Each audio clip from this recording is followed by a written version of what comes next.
dari Yayasan Lembaga Konsumen Indonesia (YLKI). Sudah ada bersama kami Pak Sudaryatmo. Selamat pagi Pak, apa kabar? Pagi pemirsa TV One. Pak, ini kalau melihat kebijakan pemerintah soal gas LPG 3 kilo yang tidak lagi dijual eceran, gimana Pak melihatnya Pak? Ya, terima kasih. Jadi kalau dalam konteks upaya untuk menjadikan penyaluran subsidi LPG 3 kilo tepat sasaran itu kita dorong. Cuma dalam pandangan lembaga konsumen langkah dengan menghapus pengecer untuk mendistribusikan LPG dan didorong untuk menjadi agen itu tidak cukup gitu loh. Pertama ini ya, jadi kalau kita bicara tepat sasaran itu pemerintah juga harus menjelaskan dulu pengertian tepat sasaran itu seperti apa kan gitu. Jadi kalau mengacu ke keputusan Presiden tentang distribusi LPG diatur di dalam Perpres 104 tahun 2007 itu memang peruntukan LPG 3 kilo itu untuk rumah tangga dan usaha mikro kan gitu loh. Jadi sepanjang itu dipakai untuk rumah tangga tidak ada pelanggaran ketentuan kan gitu loh. Kalau pemerintah mengartikan tepat sasaran hanya untuk kelompok keluarga miskin, mestinya perpresnya dirubah dulu dong. Bahwa bukan untuk keluarga dalam pengertian umum, tapi disebutkan secara spesifik bahwa LPG 3 kilo diperuntukkan untuk keluarga miskin kan gitu loh. Sehingga yang berhak menerima LPG 3 kilo itu keluarga miskin gitu loh. Faktanya sekarang itu kan sebenarnya mengkonfirmasi bahwa LPG 3 kilo itu tidak tepat sasaran. Yang pertama begini ya Pak, jumlah penerima LPG 3 kilo itu sebesar 40 juta rumah tangga kan gitu. Sementara data orang miskin di Kementerian Sosial itu hanya 25 juta rumah tangga. Artinya ada 15 juta rumah tangga yang dia sebenarnya tidak miskin, tapi juga menggunakan LPG 3 kilo. Dan sepanjang kepresnya masih untuk rumah tangga, tidak ada pelanggaran hukumnya kan gitu. Jadi ini yang kembalikan kepada pemerintah gitu loh. Jadi kalau pengertian tepat sasaran itu hanya untuk orang miskin, mestinya perpresnya dirubah dulu bahwa LPG 3 kilo itu hanya untuk orang miskin kan gitu. Satu itu. Kemudian yang kedua, bagi sebenarnya begini ya, bagi konsumen itu kan sederhana aja. LPG 3 kilo itu tersedia dan harganya sesuai dengan HET kan gitu.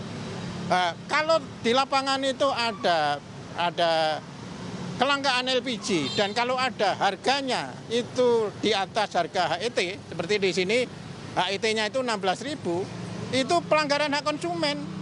Dan kalau ada pelanggaran konsumen, mestinya pemerintah, SDM itu menegur Pertamina. Gimana ini kok tidak tersedia dan harganya di atas HET kan gitu.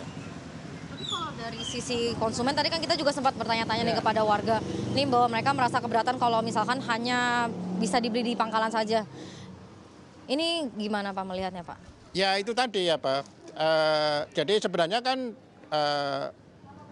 permintaan konsumen itu juga bukan mengada-ngada. Karena di dalam Permen SDM nomor 19 tahun 2008 tentang pedoman teknis perlindungan konsumen sektor hilir minyak dan gas, itu salah satu hak konsumen itu adalah konsumen berhak adanya jaminan ketersediaan. Yang kedua, konsumen berhak memperoleh harga yang wajar. Harga yang wajar itu apa? Sesuai HET. Dua-duanya itu dilanggar sekarang itu. LPG-nya tidak tersedia, kalau ada harganya itu di atas HET. Ini kan berdasarkan pedoman peraturan pemerintah. Mestinya kalau ada pelanggaran hak konsumen, ya pemerintah itu juga menegur Pertamina gitu loh. Kenapa ini tidak tersedia? Kenapa harganya di atas HET? Yang kedua, ini juga kepada konsumen supaya kalau LPG-nya tidak tersedia dan harganya di atas HET, harus didorong untuk mengajukan komplain. Di sini ada 4 pihak yang bisa komplain. Bisa ke agen, bisa ke Pemda, karena HET itu ditentukan oleh Pemda. Bisa call center Pertamina dan bisa Ditjen Migas kan gitu loh. Tapi kalau seandainya nanti memang sudah resmi ditetapkan bahwa masyarakat hanya bisa beli di pangkalan, ini tentunya nggak berdampak bagi pembeli juga, namun juga penjual yang eceran. Karena bisa jadi satu sisi mereka kehilangan nih mata pencarian, karena biasa mereka menjual gas melon, Namun sekarang kan hanya bisa di pangkalan. Ini melihatnya bagaimana, Pak? Ya, jadi begini ya, Pak. Sepanjang upaya pemerintah itu tetap bisa menjamin ketersediaan dan harganya sesuai HIT, tidak ada masalah. Yang perlu diperhatikan adalah tadi pemerintah mestinya melakukan mapping pengecer tadi. Apakah semua itu bisa di-upgrade menjadi agen kan gitu loh. Jadi kalau misalnya bisa di-upgrade agen, itu jangan dibiarkan pengecer itu ngurus NIB sendiri kan gitu.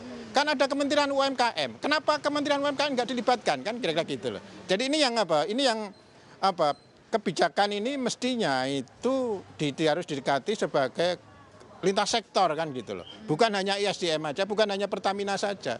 Kalau ini pemerintah pengen mendorong pengecer menjadi agen pengurusan NIB, mestinya menggandeng Kementerian UMKM dong. Itu kan bagian dari pemberdayaan masyarakat dari pengecer yang sebelumnya perorangan menjadi unit usaha yang datanya ada dan nanti improvementnya juga bisa diukur kan kayak gitu. Oke, Pak, mungkin ada harapannya nggak sih Pak seperti apa Pak dari YLKI sendiri Pak?